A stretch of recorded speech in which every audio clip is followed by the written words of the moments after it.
Me acuerdo Ale con la frase que decía, escuchame, una guitarra de madera no tenés. Claro, yo me había comprado mi primera guitarra cuando empiezo con los pibes. Yo tenía, ¿no? Arranqué con una Fime, después me pasé hablo de muy chico, muy chico, yo empecé a los 11 años, 12 años. De la Fime pasé a la Ibanez coreana, de la Ibanez pasé a la Jackson, ¿no? Muy fanático en ese momento Omega y todo el metal. Claro. Las Jackson eran como, ¿no? En los 90s, 2000 a full. Y ahí cuando ya, se puede armar la banda, qué sé yo, dije, bueno, tenía unos mangos ahorrados y me voy a comprar una guitarra. No preguntes por qué en ese momento fui y me compré una Parker, que es como dijo Ale, tenés una guitarra de madera, es la guitarra con menos madera del mundo, ¿viste? Grafito, una guitarra de las guitarras más cómodas que probé en mi vida, sin duda. Pero claramente Cerati en ese momento las usaba y habré flasheado por ese lado. Además la forma que tenía. Claro, lo que no tenía idea yo era que tímbricamente por ahí no era lo que... Pero tampoco en mi cabeza estaba como idealizado o para dónde ir, ¿viste? No entendía, no había mucha información, todavía en ese momento no había internet. Y la verdad que todo lo que escuchabas era a través de los discos, pero, ¿viste? ¿Qué sabes con qué grababan? Claro. ¿Cómo lo grababan? Si las guitarras que usaban en vivo eran las mismas. No podías elegir tanto. Y bueno, agarré una Parker, claro. Y cuando con Ale vamos a grabar el primer disco, en el Abasto, Ale, él creo que lo habremos charlado. Bueno, él solo dijo, bueno, voy a tratar de tener otra guitarra por las dudas. Y consiguió de un amigo, Sergio, una Les Paul, ¿viste? Que fue la primera vez que me clavé una Les Paul y bueno, fue como también, la Parker muy cómoda, todo bárbaro. Yo acostumbrado a tocar en mi casa, ¿viste? Bueno, todavía no saliendo mucho y fue como, qué buena estaba, pero claro, ¿viste? La Les Paul es como se impone, es como una cosa que te la colgás y bueno, dale masa, ¿viste? No es tan cómoda, o por lo menos al principio. Así que bueno, ahí es como que arranqué y cuando también mucha gente que estaba en los estudios, o que con Ale mismo, o el luthier Ash que venía en ese momento, y empezamos a pegar onda, como empecé a conocer... Como empecé a ubicar en mi cabeza tímbricamente que era eso que por ahí escuchaban los discos, que al principio lo hacía escuchando las canciones, como cualquier músico que quiere tocar o que le gusta la música, empezás por ahí a sacar cosas, pero no sé si ubicás al principio tanto o entendés qué está pasando con el audio. Claro, tampoco entender los factores que hacen que pase lo que Exacto. el imaginario está en Es que mi imaginario se estaba como armando, porque la verdad es que si vos en ese momento me preguntabas a qué querés sonar, y no entendía mucho a qué quería sonar. Me gustaban músicos, me gustaban las bandas, pero de ahí a lo que sucedía en la sala de ensayo, con lo que yo no tenía equipo. Entonces, sí me había comprado el pod, el 2.0, con eso arranqué. Y tenía una potencia, la Marshall, la dorada, que para mí fue todas las veces que todavía sigo pensando que fue como medio fiasco para mí eso, que nunca la podía hacer sonar. No obviamente estaba el pod, pero... Me pasaba lo siguiente, me acuerdo que ensayábamos, yo tenía mi potencia, que una facha increíble, la dorada, no sé, la 9200 creo que se llamaba o algo así. Una potencia con un frente dorado, muy Marshall, con un vidrio, que decía, ¿no? Se veían las válvulas. Y yo enchufaba el pod ahí y obviamente lo sacaba por una caja. No me acuerdo que en su momento tenía problemas con la potencia y yo ensayaba, en ese momento ensayábamos en las salas en Flores, que estaba la banda Simbiosis, que estaba el gran Nico Takara, que pobre después falleció. Pero fue un tipo que también siempre me dio mucha data. Y él tenía un cabezal Marshall, o estaba ahí, había un NVH, y yo, cuando tenía la data, que decía, mira, si lo enchufás por el return del pod, que lo enchufás por el return, perdón, del ampli, como que usás la potencia del ampli. Y cuando usás la potencia del ampli, sonaba 10 veces mejor que mi potencia Marshall, que eso era una potencia hecha para hacer potencia. Yo decía, ¿cómo puede ser?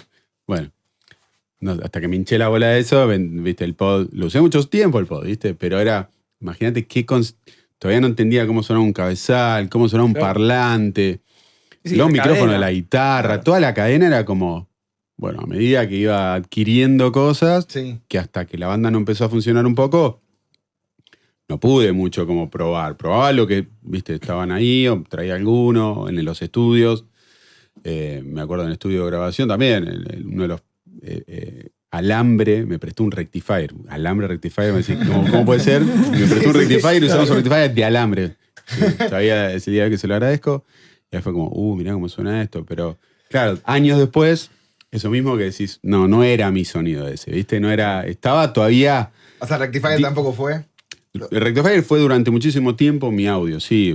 Era algo que yo lo escuchaba, me gustaba. Pero ¿qué pasó? Coincidió, o sea, toda la primera época que yo empecé a ya más a equiparme, que Después de la Parker me duró poquito, hasta el segundo disco, después ya la vendí, se la vendí a un clon de Cerati que vino a comprármela, pero era un clon, no te puedo explicar. Gracias totales, se iba. Sí, ¿Viste? sí, Con la sí. guitarra. Abro el chabón lo cité en la sala, abro la puerta y era como... Gustavo Cerati. Era Gustavo, era vos. Dije, claro, este la quiere, perfecto. Claro. Fue justo antes que pasaran de moda, ¿viste? La vendí Claro. porque después no se le iba a vender a nadie. Claro. Y ya había empezado a decir que pasaba algo con los mangos, que si se rompía algo no tenía arreglo. Y dije, Mirá. la vendo ya. Bueno, Justo hablábamos de eso recién, que pasaron re de moda las... pasaron, ¿viste? Y después, capaz que hoy queda como la guitarra un poco friki, que algunos la tienen y está buena.